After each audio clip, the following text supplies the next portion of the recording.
Le projet pour des villes vivantes, l'objectif principal, c'est de faire bouger plus les gens.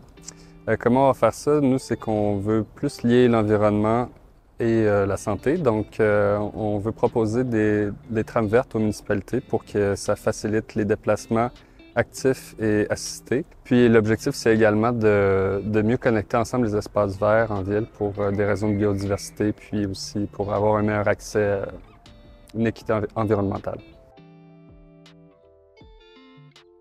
Alors, on vient de terminer notre première phase de consultation. Donc, on est allé dans des municipalités, soit Québec, Montréal et Val-des-Sources, puis on était directement dans des organismes communautaires qui nous ont accueillis.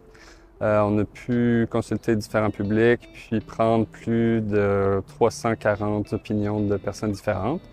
Ça nous a permis de tirer des constats, puis on va pouvoir maintenant proposer des mesures à partir de tout ça. Donc, on a obtenu vraiment beaucoup de résultats puis d'opinions vraiment intéressants. C'est allé dans beaucoup de sens parce qu'on parle de milieu de vie, donc ça peut traiter notamment de la mobilité douce, la mobilité durable, mais aussi de l'accès aux espaces verts, ça peut être également les services, les équipements publics. Finalement, il y aurait aussi la thématique de la participation sociale puis de l'ambiance qu'on retrouve dans le quartier.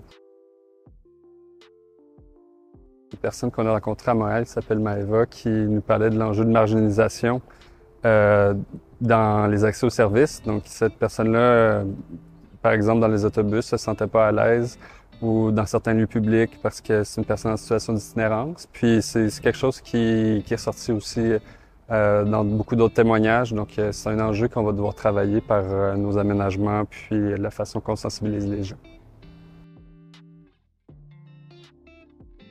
On va prendre toutes ces beaux opinions-là qu'on a reçues, toutes les histoires vécues par les personnes qu'on a rencontrées, puis on va aller tirer des constats qui sont plus généraux afin de nous permettre finalement d'aller faire des propositions aux municipalités pour faire des aménagements qui sont plus inclusifs puis qui prennent en considération ces personnes-là. Finalement, ça va être d'aller créer un outil pour passer à l'action qu'on va fournir aux municipalités, donc pour les accompagner dans la création de trames vertes inclusive.